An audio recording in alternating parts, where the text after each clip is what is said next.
Good morning, everybody. I hope you all are doing great. I'm so excited that we could connect. Thank you guys, as I say every single week. Thank you for showing up for yourself.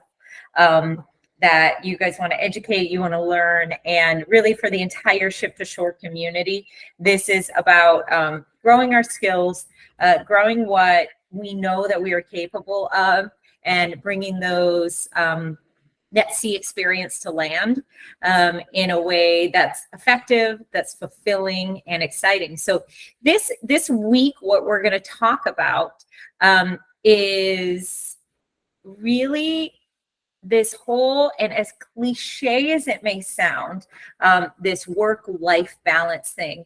I want to kind of challenge it to take it to a deeper level. That this isn't about simply having schedules and having boundaries and making rules for how you are as an employee. But this is really a deeper, more important topic about having awareness of what you want in life and what you want in work, and having enough respect and love for yourself that you're able to find a position that fulfills that and that allows you to really work in sync with the person that is your boss or with the company that you're with. So we've titled today Chaos and Calm. Strategies for work-life balance in any role, because I think this is beyond just our virtual roles. This is about any role that you have really truly in your life. So I hope that it adds value to you guys. So we have this little lady right there on the screen that is going from chaos to calm. I really truly believe in my heart of hearts is that we do not have to live our work days in chaos. And that we have the ability, and I know any of you have worked in different types of corporate environments, that you see some people that they have this constant calm, they have these really healthy boundaries, and you look at them also almost with envy. And it is this real true deep reflection of going, okay, why is my life feel chaotic and why is theirs look so calm? And it comes down to a lot of the things that we're going to talk about today. So real practical techniques I want to make sure that we walk through that motivate you guys to put these into practice in your personal and in your professional lives. So strategies for work-life balance in any world. First, let's talk about the significance of work-life balance. Right now, with cell phones, with the birth of the internet, work has become incredibly fast-paced. I just saw a chart the other day that showed our efficiency connected to pay, and it was shocking. It showed that over time, since they've been recording it, it's decades of that compensation and how much our efficiency kind of went in tandem. And then all of a sudden, with the birth of all of these magical yet cynical devices that we have tied to us, is we see this massive spike in productivity, but compensation kind of stays here. So it's a really interesting thing that then trickles down to the overwhelm that we feel. So we're in this incredibly fast-paced world. We can be overwhelmed. We can be consumed by the demands of work and personal life. But really, our challenge is to find a beautiful equilibrium that is essential to our overall well-being and happiness. If we are burning our candles at both ends, at some point, something's going to break. So today we'll just talk about techniques and things that I use in my life that some of the experts that I follow use. And really, truly, I can say that I swear by these things and I live a life.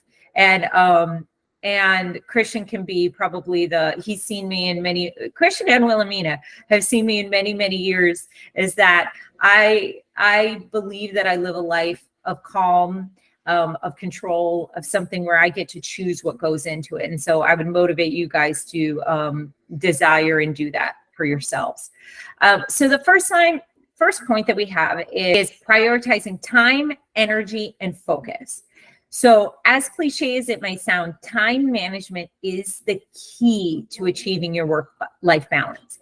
And really, and I'll talk to you guys what I do.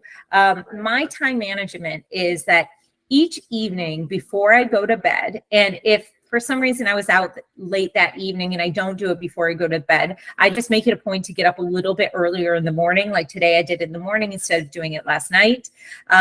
Is that I have this magical little Bible schedule that follows me around. And I'll show you guys that I have, this is probably like my last like month and change of them. All my beautiful magical pieces of paper. So I put basically the top of this schedule is that I put today's date, and I used to do this in a weekly format, and now I do it in a daily format because the weekly became a little bit overwhelming for me and less tactical. I will do a quarterly strategic one for myself personally, and I have categories, but that's like our 3.0 class. So we'll get there eventually. But really, the first thing that I do, and you guys will find on my LinkedIn page that I uploaded a template maybe a month ago that had the fundamentals of this. So I have the date, I have the day of the week that's there, I have the to-do list. So the actual things that I have pending to do. Then I have 3 goals. So these 3 goals are what many people refer to as your big rocks, or the items that are really moving you forward. And then I have my schedule. I used to do it. So there's 2 different methods. One was called the rapid planning method I used to use, but now I do it on an hourly basis. So this is a schedule by the hour of everything that I want to do in my day. And then one of the things that I will do, and I usually do this in pen, and then what I'll do is in pencil, is I will take the things that are on my to-do list and I'll give them slots of time. And I keep that agile because I want to have enough space in my life that if somebody picks up the phone and needs to talk to me, or I want to throw a meeting onto my schedule at the last minute, I don't want to be in back-to-back meetings. I want to make sure that I make time for strategic things, and those are the things that are in pen on my schedule. And then the other little things like call the bank, or call my mom, or, those are the things that I put in pencil and I slot into the gap or the net time that's on my schedule. So this is a huge, huge piece of getting control of your day, is going like, and I go back to my first point. This is about love and respect for ourselves, and saying that I care about my time so much that I'm going to be really intentional about how it's used.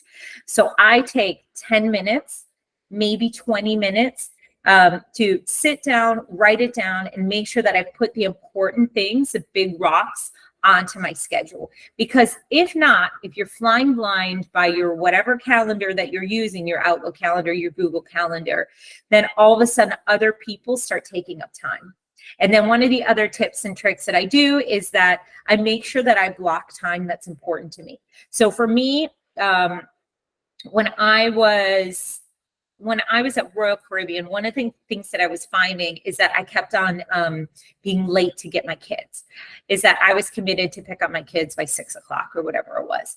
But what was happening is that I was booking back-to-back meetings up until 5:59, and then I couldn't get out the door. So I started blocking 4 o'clock until 6 o'clock. I think maybe it was 3 until 5, if I'm not mistaken. I would block that time in my calendar so that nobody would schedule a meeting during that time. That was transformational for me.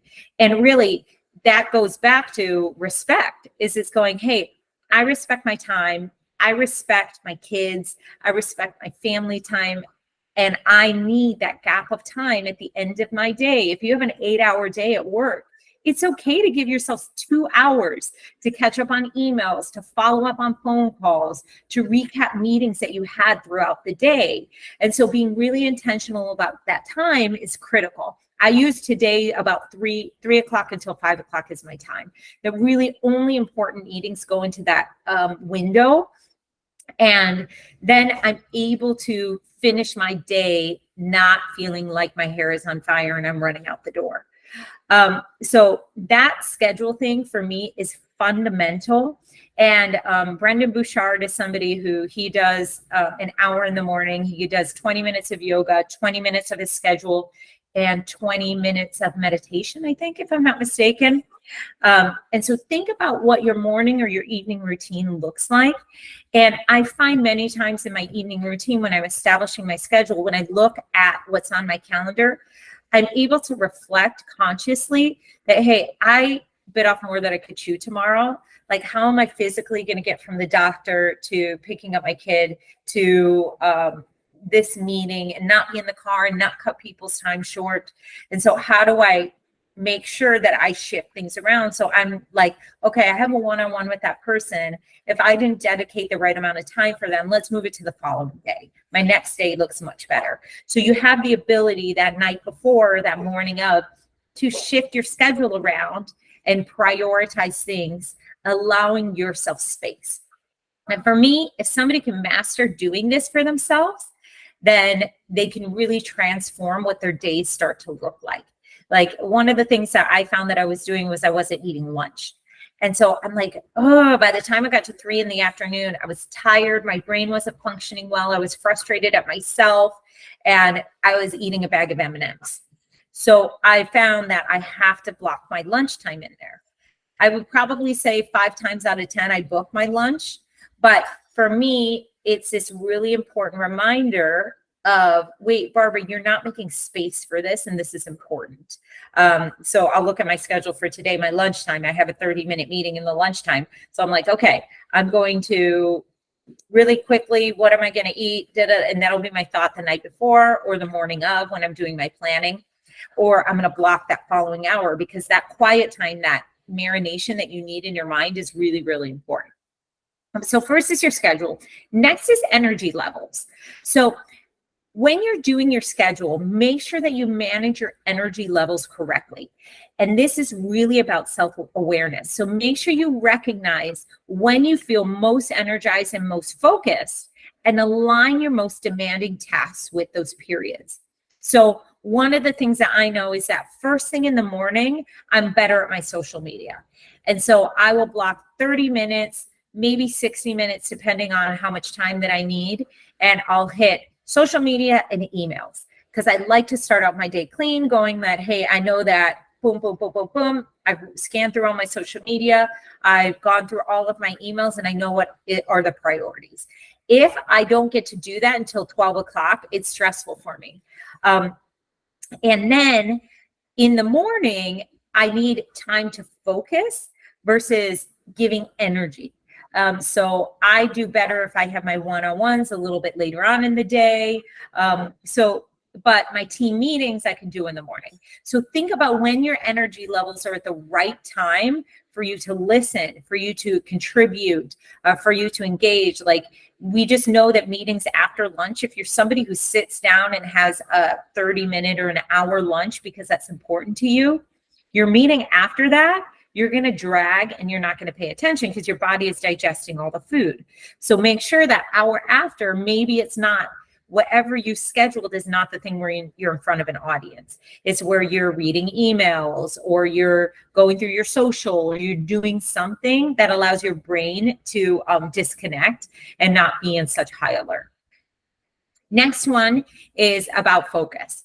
Minimizing your distractions. We talked a little bit about this last week, but implementing time blocking techniques. So an example for me would be like finances. If I know that I have to do, like, be looking at our P&L for one of our companies, or balance sheets, or looking at some complicated Excel, I will make sure that my phone is on Do Not Disturb, that I close my WhatsApp. I have my WhatsApp on my desktop, that I close my WhatsApp, because if not, we're like little Energizer bunnies, where we're like, there's a light, there's a noise, there's a thing, and we're looking everywhere. So when you have a task that you need hyper focus in, turn off notifications and create a dedicated workspace to do it. So make sure that you're not doing it in a public space. Make sure that you're not doing it in a place where you can be easily distracted. And then other thing about your energy and your focus is, when you find yourself dipping, or when you find yourself not being as productive, get outside. So go on a really quick walk, get some sunshine. 10 minutes being outside can rejuvenate you for the rest of the day. And many people think, oh my God, I got to get a coffee or I got to get a soda. Try physically moving your body first, drinking a glass of water, and then see if you still need that coffee. You will be shocked. And I don't drink coffee, but every once in a while I'll have an afternoon where like I ate pasta for lunch and I'm just crashing. And I'm like, all right, I think I need a coffee. I'm going to go and get one, or because I don't even have barely a decaf coffee in my house. So I'm going to go get a coffee. But first I go, you know what? I'm going to drink a full glass of water. And the studies show that full glass of water gives you more energy. So use a couple of those little techniques, because the walking, the water, and then like I use this with food. Don't deny yourself something. If you want the coffee or you want that kick of energy, then do it. But try the other things that will stop you from doing it first. And then last thing is setting. I love the emoji, Christian. He's like he's a coffee guy. So I promise it works, you guys. I promise. So the next thing is setting realistic expectations. When I started diligently doing my agenda, sitting down, reflecting on it, I was like, I'm crazy. How, like, I think that my to-do list was like this long, and then the hours of time were only this much. And it really helped me to filter what goes on my to-do list. Because if not, what I was feeling, and you guys all know that person, what I was feeling at the end of the day was I hadn't accomplished anything. So like today, my to-do list is a little bit long, but I will show you guys a better day in my pile of fun. This is probably I got two good ones here. I've got two good ones. So that was a good one, and that was a good one. Like, this is realistic. If I'm booked in back-to-back meetings in a day, I'm only going to have 3 to-dos or 4 to-dos that I can humanly check off. What I've done today is I have a lot of follow-up, so it's stuff that I don't want to lose sight of. It's not actually things that I have to do.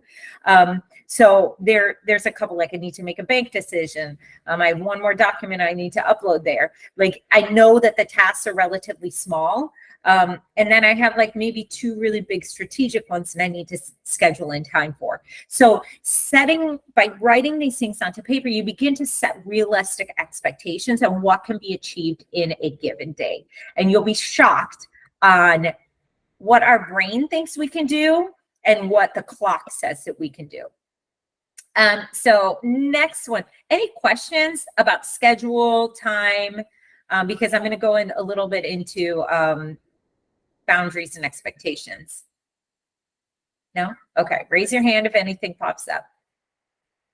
All right. Thanks, Jose. So the next one is about setting boundaries and managing expectations.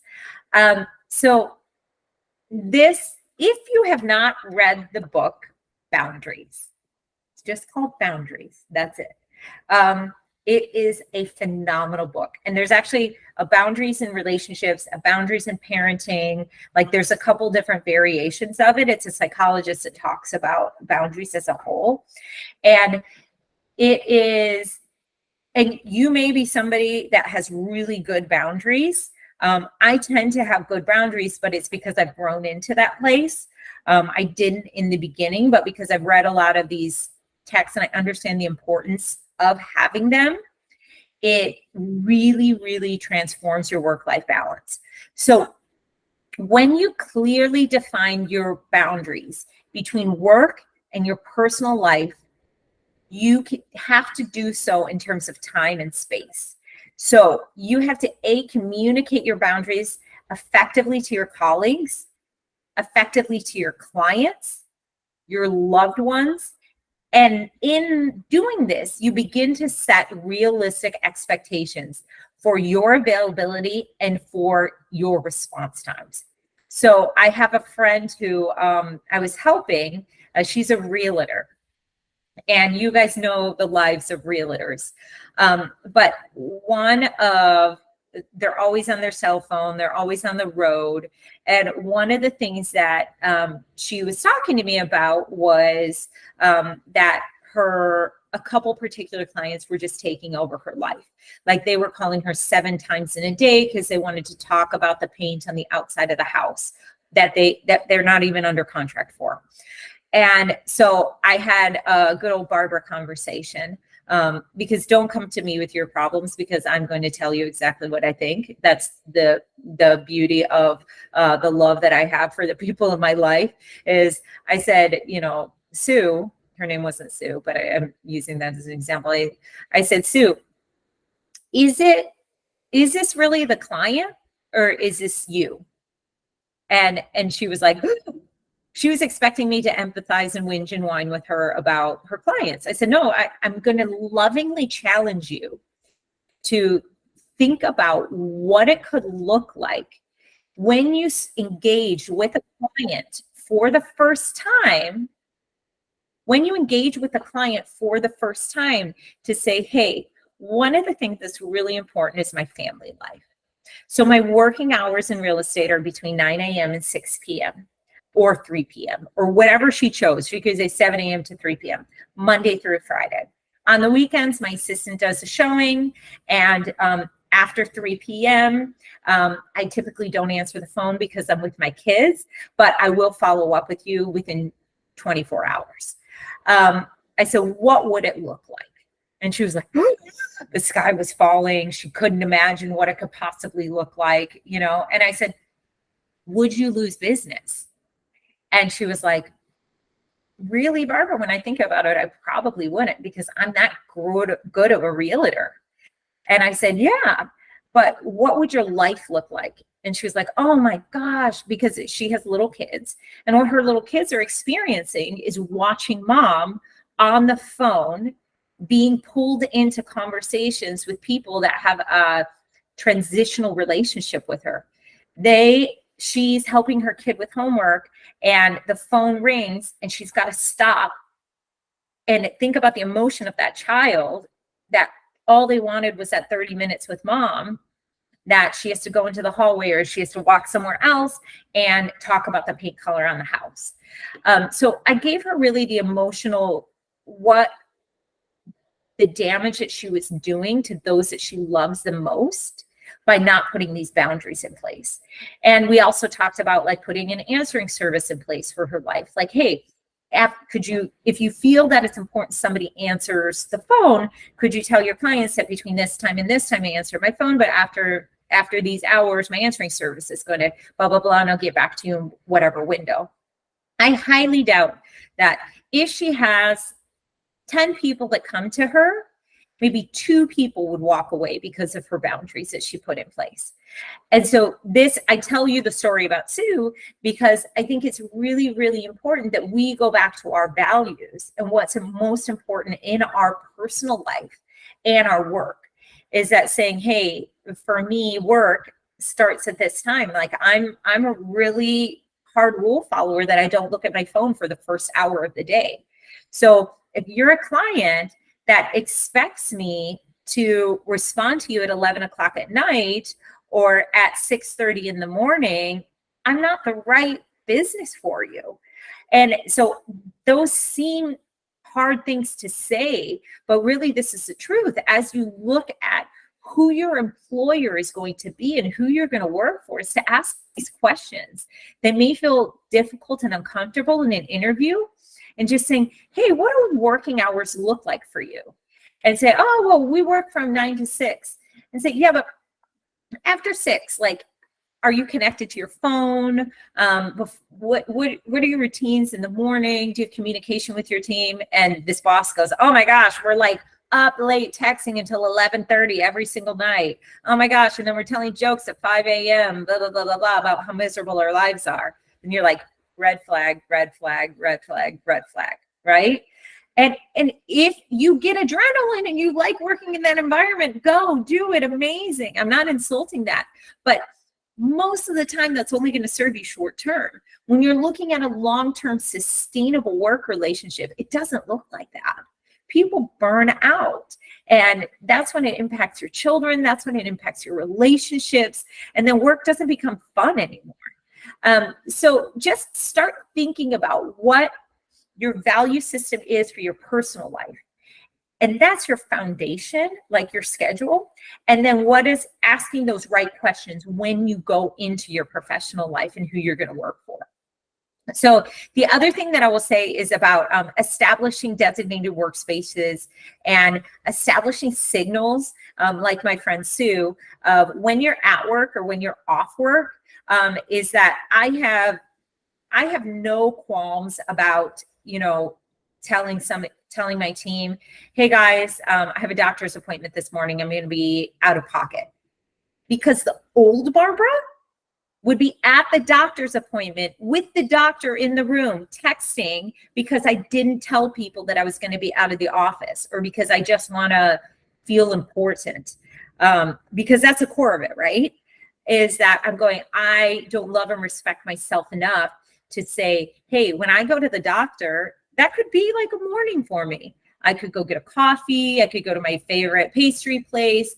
I could go to because when you go to the doctor once a year, maybe twice a year, or when you don't feel well, if you don't feel well, allow yourself that space to go, hey, I'm going to be out this morning. I'm going to be going to the doctor. I'm going, whatever. You don't even have to tell people, hey, I'm going to have personal time this morning. I'm going to be going, and being really intentional about investing in yourself and going. The old me would sit in the doctor's office on the phone, and the new me sits there and thinks, or I read. I always have a book in my purse. Always, always, always. I always have a book on my phone, or I listen to a podcast or something that's feeding my brain. What could life look like if you set those boundaries and you made kind of the at work and off work communicated? And I just had another conversation, because I think that this is like an epidemic. If you guys cannot tell, I'm passionate about this. Is that I just had another friend who it's something related to like a house search. It's a really important thing that she has in her life. And she was like, oh, and how am I going to tell my boss? And I just, and I'm like, you just do it. Like, you just do it. And if this human being can't empathize or relate that you have this life decision about your kid's school, about where you're going to live, then you have to really be asking fundamental questions about that person that you work for. And no money is worth that. I promise you guys, no money. So the next point is practice assertiveness and politely decline requests or invitations that conflict with your established boundaries. So if you say, hey, like for me, I'm going to do something socially with my friends once a week. And I already have something planned this week. So I just have to say, as much as I want to do that thing, I'm going to say no, because I committed to my husband, to my family, that I'm only going to do one social thing a week. And for me, this is like major self-control, because I'm a social butterfly, is saying, hey, that one thing a week, or I back out of the other thing that I'm not so excited about, and I do the new one that came up. Or there's a really great lady on Instagram, and I just saw her. She was on like The View, or which she has very polite responses to when in work people are trying to take advantage of you. So when they're trying to ask you to do their work, or when they're asking you to stay extra hours, or when they're asking you to take on more responsibility, I'll find her name and send it out to you guys. But she words it so beautifully that it'll be like, hey, you're just going to take on more work for the team. And she goes, actually, I see that that's a resource problem. And she words it in a way that doesn't come across as harsh as you would expect. So practicing your assertiveness in a polite way. And I have a saying that is, when somebody invites you to something, whether it be a meeting or whether it be a social event, there's two answers in my book. It's a hell yes or no. So if I get invited to a meeting and I'm like, that meeting, it's a no. It's a no. The meeting's going to go on without me. And I'm really intentional, because when you fill your day with things that drain you, then you as a whole get drained. So this is just another part of your boundaries. And then we talked a little bit, my next point was about technology and designated periods of time to disconnect from work. That was my Sue story. So just make sure you are very conscious of when you're on your devices, how much control they have in your life, what the people around you are seeing, because it's this really subtle deposit of love or brushing off of someone. I just read a study recently that was talking about that if you are in a restaurant, so say you're going out to lunch with somebody and your phone is, they did 3 different ways they looked at it. Your phone was physically on the table, but face up, so you could see the light flashing when you got a notification. The phone was on the table, but face down, or the phone was in the purse. And how it impacted the conversation and the distraction and how respected that person felt. It was remarkable. So I'm just really intentional. If somebody has their phone on the table, I'll put my phone on the table and I say, you know what, I'm going to put this in my purse because I really want to be engaged in our conversation right now. And they're like, oh yeah, me too. It's a subtle accountability of, hey, we just do it and we throw our phone on the table. We do it with our spouses all the time, or our partners all the time, is that we go out to dinner. It's taken us 4 weeks to go out to dinner to do something one-on-one, and then we put our phone on the table. It's such a horrible habit, but it really is a habit. So take that phone, put it in your bag, and if the world or the house or the business burns down in that hour that you're having that lunch or that dinner, you're not a very good leader. Sorry. You're not doing your job. Your business, your job, your boss needs to be able to allow you to have a dinner, have a lunch, have something, and nothing catches on fire. So really think about that, and do it little by little. If you're not great at this, do micro things where halfway through the lunch you put it away, or you put it face down instead of face up, or you turn it off, and you see your emotional reaction to when your phone's turned off, and you sit in those emotions. And then really the last thing about boundaries and expectations is reassessing and communicating your boundaries as needed. So adapting to changes in your work life or your personal life. A good example right now is like before it was school and now it's camp. So the kids have shifted into summer in the US. So what does life look like for me now? So I have to go, okay, let me look at my schedule. Let me look at my time. Let me look at my blocks of time. What's important to me? What's not important to me? So my kids are home in the afternoon now. So, hey, that's a distraction. Can my work right now take a break so that I can spend a little bit more time with my kids? And if it can, great, do it. Block the time, communicate.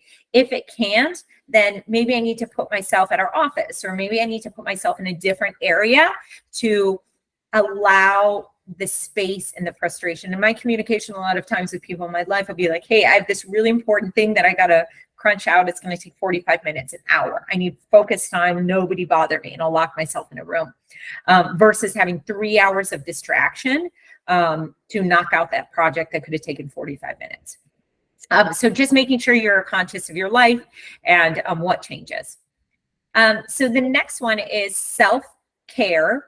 Is everybody here? Are you all still with me? Are you good? Give me an emoji or something. Yeah. Okay, cool. So next one is self-care and stress management. So this goes back to my very, very first point about self-respect and self-love. Taking care of yourself is vital for maintaining your work-life balance. If there's so many cliche things to say about this that'll make you guys all roll your eyes. You can roll your eyes, I don't care.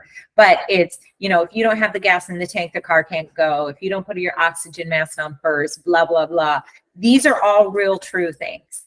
Taking care of yourself, your own health, your own well-being is vital for making sure that you have work-life balance. This is fundamental 101, loving yourself.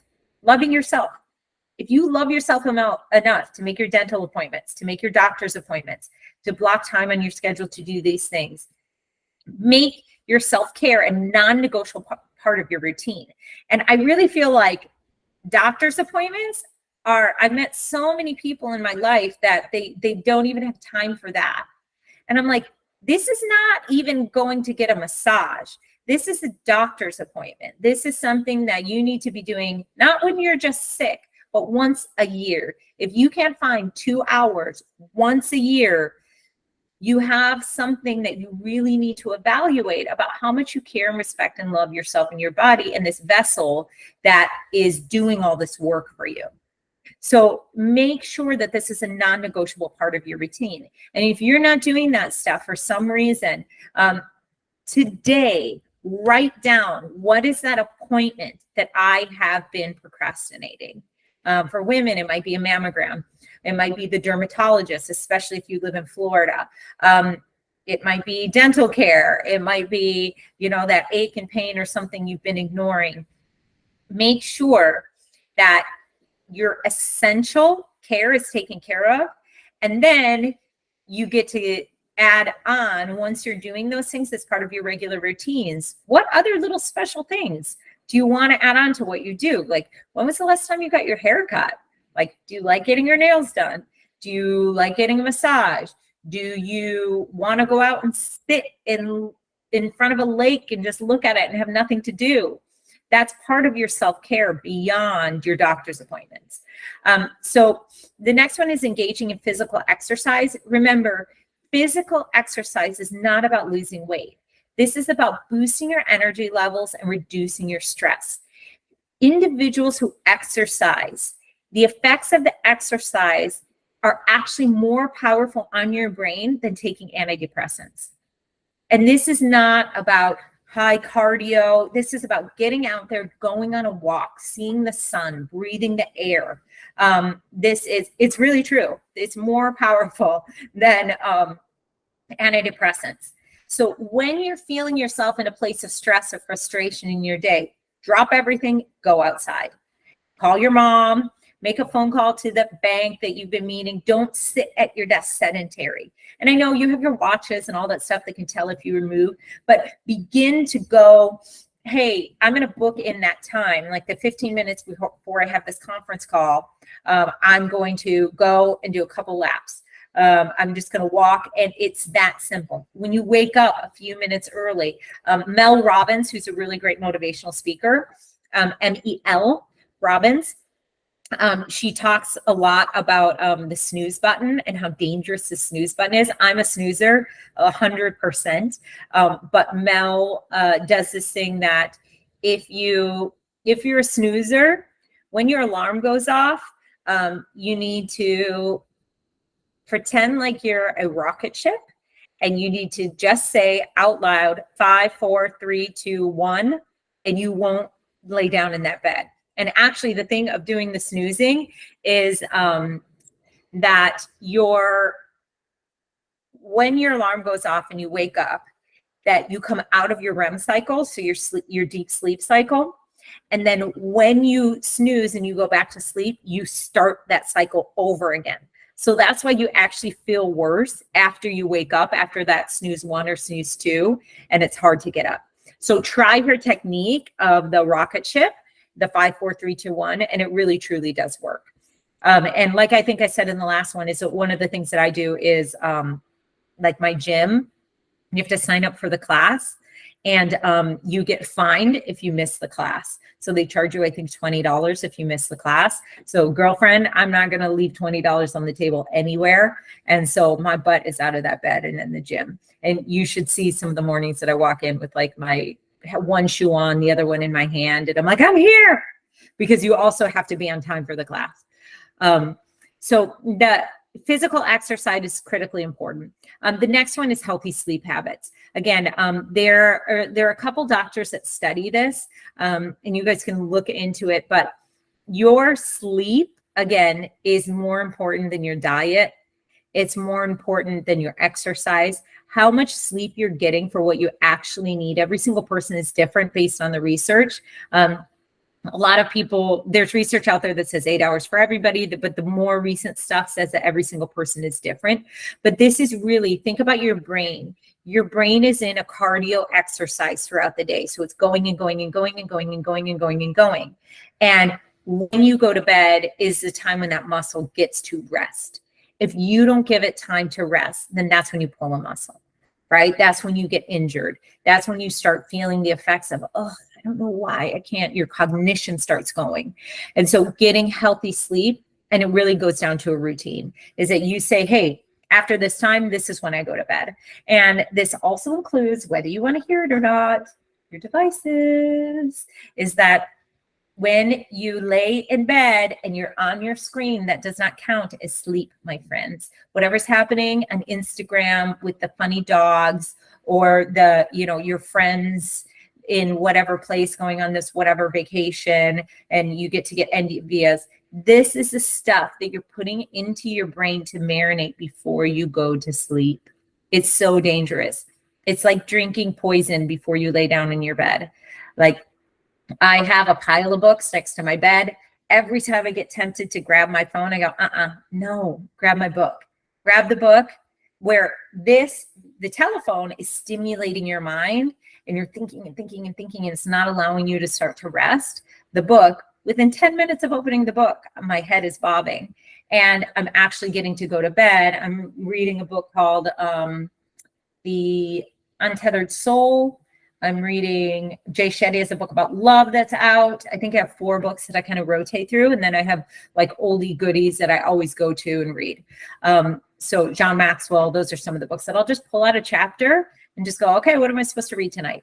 And go through it. And then I also have like a prayer devotional book that if I'm not getting tired from my reading, then I'll go and just write. That's another technique. So this is 10 minutes before you go to sleep. Establish those patterns. Next is make time for socialization. Believe it or not, for our introverts out there, when they look at people at the end of their life that lived the happiest and the most fulfilling lives, the one thing that all of these people had in common was the quality of the relationships that they had within their life. And this is not just your partner. This is not just your children. This is friendships. This is coworkers. Making time to socialize, whether it's natural to you or not, is critically important to your overall long-term health and joy. So make time for it. And it's funny because I can sense by my mood if I haven't socialized.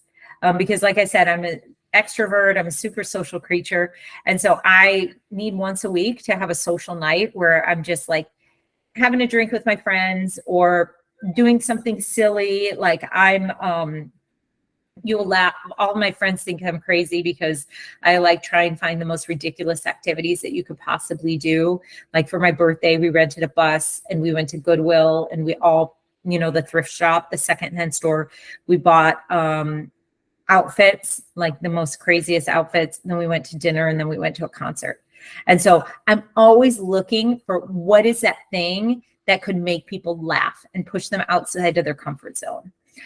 So make time and make room for socialization, even just with one person. And then last but not least is be kind. Allow room for mistakes. I know I'm throwing a lot of things at you.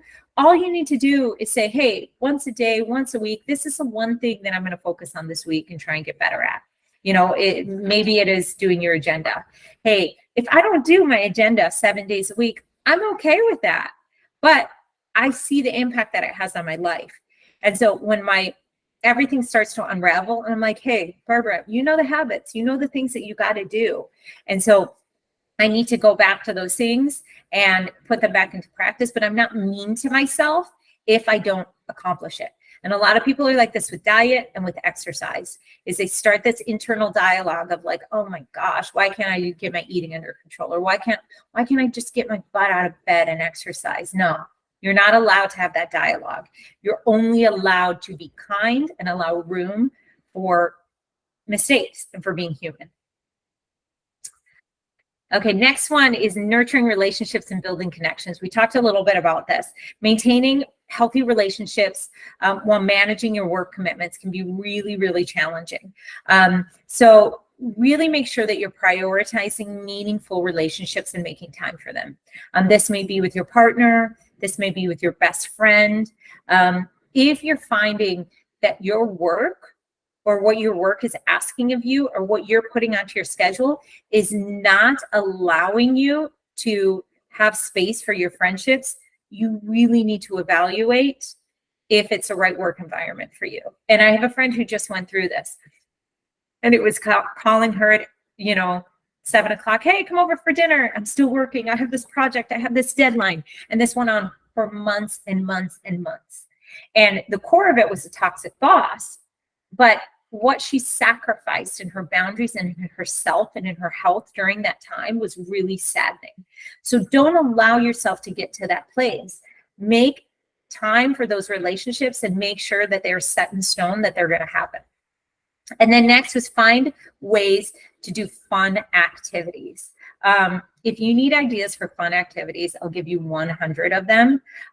But that's what I actually use social media for, is I look for fun restaurants. I look for fun places. Like this week alone, I found a place that they do like painting, where you go in and you put on a paint suit with a mask and everything, and then you splatter paint all over the wall on these canvases, and then you take home your paint. I'm like, that sounds, and it was $20 or something like that. Like in relative evening out, like in Miami, one drink is $20.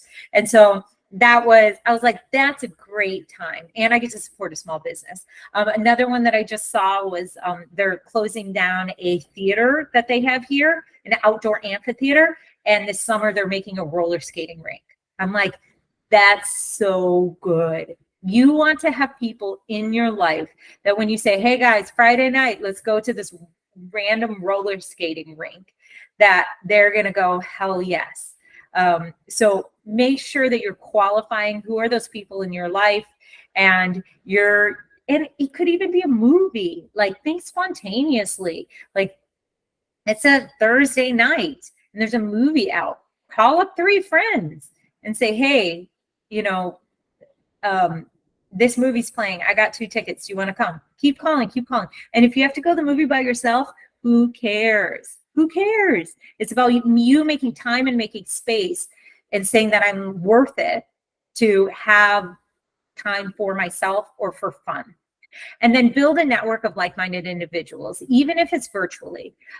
So be it former crew members, be it people that are within your industry. Like mine, I have this amazing group of women who are all incredibly driven, but also incredibly faith and values based. We're so different in so many ways, but the more that we get together, the higher that we all rise. Like the cream rises to the top. The second that I meet somebody and I'm having a conversation, that person's complaining about their children, complaining about their husbands, complaining about the politics, blah, blah, blah. I go, you're not my people. Sorry. Like I just immediately know that that's not a person I'm going to spend time with. And it's not that I don't love them as a human being. It just goes, hey, I'm probably not going to invite you to the paint splatter thing. Or it might be like, hey, you really need a paint splatter thing. Or I really need to take you to the thrift store and put you in a weird outfit so you can break through this. So just think about these like-minded individuals that you get the privilege of surrounding yourself by, and be intentional, because when you get them together, it really elevates all of you. And then seek opportunities to network professionally. Yes, networking and cheesy happy hours, they are painful.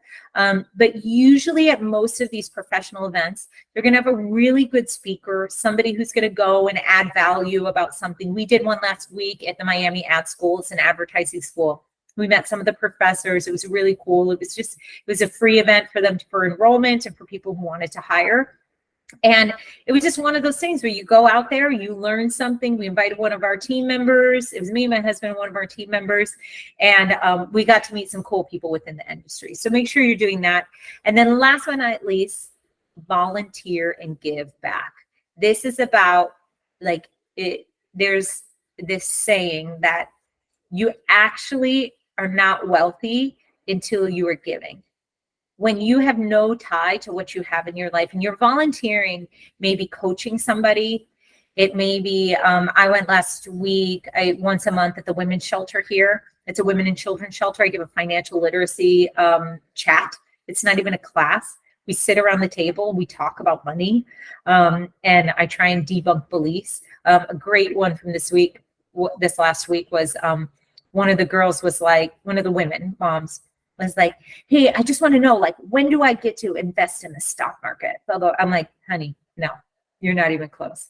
You're not. I'm like, no, Dad. I gave her all the rules with love of what she needed to do first before she could get to the stock market.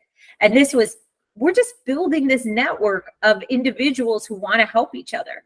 And the more that you as a professional can give, be it a shelter, be it a food bank, be it helping somebody one-on-one, be it helping, there was a older person on our street, and I posted the story on Instagram, and it was just a reel. I posted the reel on Instagram, and I post stuff all the time on Instagram about finances, about life balance, things like that. And I posted one about helping it's an elderly couple that are on our street. I think I have like 50,000 views of this video. And I'm shocked by it because I almost didn't put it out there, but it just goes to the pain of elderly people. And my point was just like, hey, there's an elderly person on your street that doesn't have a cell phone, that doesn't know how to get to the hospital because they don't have a GPS. And she was using a paper map, and their spouse is ill. So how do you make sure that you're that person that they can pick up the phone to? And that's just as simple. We don't have to do massive acts. It's just going out and knocking on their door and making sure that they have your phone number, and dropping off food, and doing these teeny tiny acts that take ourselves out of the equation. So last but not least is just talking really quickly about long-term practices. So this work-life balance thing is not a one-time fix. It's ongoing effort. And like I said to you, I said, there's weeks that I don't do my agenda every single day, and my week starts falling apart, and I'm looking at myself like, what happened? Why is my week falling apart? Well, duh, Barbara, you know the habits. So make sure that you're kind to yourself and you know this is an ongoing thing. So regularly check in. And I don't know how many variations that I've had of my schedule. I've had a monthly one, I've had a weekly one, I've had a daily one. Check in, because you're going to change over time, and just adjust as you need fit. Delegate tasks and ask for help. So as there's certain items in your life that you may need help with, reach out to individuals, either coworkers or friends or somebody that, say you want to plan a girls' night, or say you want to plan something. Don't do it alone. Get some momentum by working with somebody else. And then make sure you assess your work environment. I always say it's not what you do, but it's who you work for. So as you guys go through job applications, as you go through interviews, if you're getting I just talked to a great friend who she was interviewed by somebody, and this person was just like cold. And I'm like, if they're cold on the interview, imagine what it's going to be like working for them. You can pretty much trust your intuition, and just make sure you're really, really selective about who you're spending your time with. And work is a huge bulk of our time. And then last but not least is work. I really truly believe that work-life balance is achievable for everyone. It doesn't matter if you're the owner of the company, or if you're working for somebody, or you're starting a new company, but really by prioritizing your time, setting boundaries, practicing your self-care, nurturing your relationships, and making sure everything that you're putting out there is sustainable, you can change what may feel like a chaotic life into something that feels like a calm and well-designed life. And it can be fulfilling. So just make sure that you let go of any perfectionism, that you find joy in the teeny tiny small moments, that you're grateful. If I'm having a day where I just can't find anything that goes right, I'm walking and I'm looking at every single thing. I'm going, oh, I'm grateful for this flower. I'm grateful for that tree. I'm grateful for my feet. I'm grateful for the blood that's flowing through my body. Like, I just go to the simple things that bring us joy. And then last but not least, I just want to say thank you to you guys. You keep showing up. It requires dedication, self-awareness to listen to this stuff. So every single one of you are in different circumstances, and I honor whatever place that you're in. Just know that we're here to support, guide, coach, help the entire former crew community. This isn't just about the ones on this call. We're recording this because we're going to put it on our website. So there are so many crew that are out there that need to hear this message and know their value. And our goal is that you thrive personally and professionally. It's not just about one side. We're not a staffing company. We're a personal development company. And staffing is kind of like the side gig that we do. So please make sure that anything that we put out there, if you know that there's somebody that could use it, they don't have to be former crew, share it with them. But we just have about 3 minutes left. Are there any questions or comments or anything somebody wants to add to our conversation? Thank you guys for coming. Darren, talk to us. Hi, Barbara. Hi, everybody. I am How so are you, my delighted to be. friend? Listen, first of all, I apologize for being late. I was actually sitting in the spa getting a pedicure that I haven't done for months in La Spezia in Italy. It was great. Yeah. Good for you, man. So, yeah, it's the first day that I decided to take some time for myself since I came back. So your talk today was so fitting. And it Good. really helped me to realize that I need to start taking care of me and doing that. So thank you so much for that. I think it's just exceptional. And I just wanted to say hi to everybody. Thank you, my friend. Good for you. Sit in the pedicure chair. Do it. I love it. You guys, it's so important. And you know, what was one of the funny things that I used to do is that when I was doing self-care is I would like hide it from people. Is that I didn't want to tell people because God forbid I should be a human that needs to go to the doctor. They might think I'm weak. And like, it's so silly. I was even that about lunch. I would like hide my lunch that I was eating, that I was some superpower that didn't need to eat. It was so ridiculous, the story that I had told in my head, but just really, really, really remember how important those tiny, tiny micro deposits are into your self-love, because then that lets you love others better, really, truly. And most of the time, when you meet people that are angry or upset, it's because they're not doing any of that stuff. It's because they can't even love themselves first, so they can't possibly push it out to somebody else.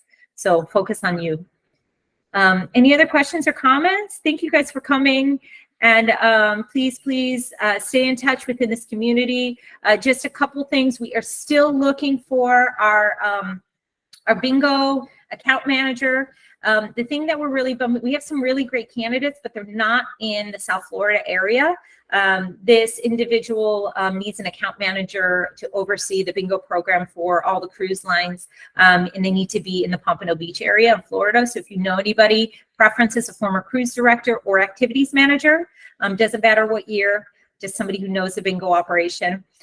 We have 4 positions, I think, that we posted, Christian. Is that correct? 3 positions? From Starboard for the virtual merchandisers. Do you want to talk about those?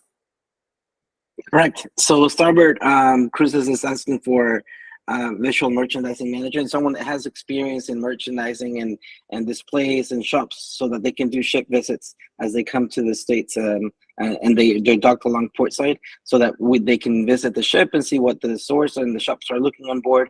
And it's pretty much just maintaining the integrity of the brand across the whole fleet. So also that one has to be US based, same thing as the bingo one that Barbara just mentioned.